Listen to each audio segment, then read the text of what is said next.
Nobody warns you about the weird part of being broke. It's not just the empty bank account, it's the constant background noise in your head. Every purchase becomes a negotiation.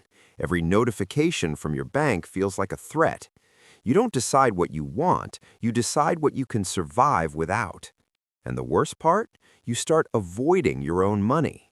You don't check balances, you don't open apps, you just hope nothing breaks.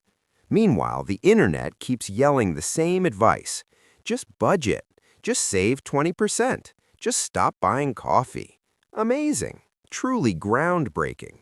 But here's the truth no one says out loud. You can't follow long-term money rules when you don't feel safe short-term. So instead of another perfect on-paper strategy, I want to share the first thing that actually worked for me when I had nothing extra, inconsistent income, and zero confidence with money. I call it the anchor rule. And yes, it's small. That's the entire point. Why most saving advice fails when you're broke. In theory, saving is math. In reality, it's psychology. Most advice assumes three things. Your income is predictable, you have money left over, you trust yourself not to touch savings. If even one of those isn't true, the system collapses. And right now, a lot of people are living in financial chaos. Variable pay, side hustles, gig work, irregular bills, constant emergencies. So when someone says, save a percentage, your brain checks out. A percentage of what? The anchor rule, the habit that comes first. Here's the rule. Every time you get paid, you move a flat amount, $25, into a separate savings account. That's it. Not a percentage, not a goal, not a spreadsheet. Just a fixed number that never changes. Why $25? Because your brain understands it instantly. It's small enough not to panic and big enough to feel real. You can lower it to $15, you can raise it later, but you don't change it day to day. That number becomes your anchor. How to set it up. This part matters. Open a brand new savings account. New account, zero balance. This is not where money goes in and out. This is where money rests. Name it something emotional. Buffer, stability, breathe. If it doesn't make you feel something, rename it. Decide when the rule triggers.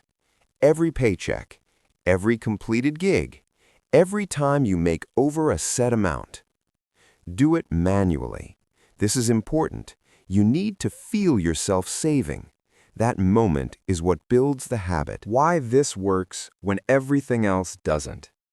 This isn't about the amount. It's about identity. When you're broke, you see yourself as, I'm bad with money. I can't save. I'll deal with it later. But once you've moved money into savings 10, 20, 30 times, that story starts to crack. Now you're someone who saves first, has a buffer, doesn't panic immediately. And once that identity shifts, your behavior follows.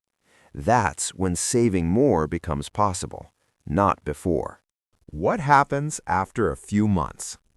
Something unexpected happens. You stop checking your balance before every small purchase. You stop fearing minor emergencies. You stop feeling like one mistake will ruin everything. Not because you're rich, but because you're no longer at zero. That gap, that's peace.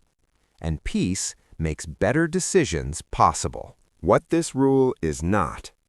This won't make you wealthy. It won't replace investing. It won't fix a broken system. But it creates stability, and stability is the foundation for everything else. You don't build confidence by jumping ahead. You build it by proving, repeatedly, that you can do the small thing. Final thought. If saving has never worked for you, it's not because you're lazy or irresponsible. It's because you were given advanced strategies before you had a foundation. Start smaller than feels impressive. Start with something repeatable. Start with an anchor. Because the difference between zero and a little isn't money, it's control.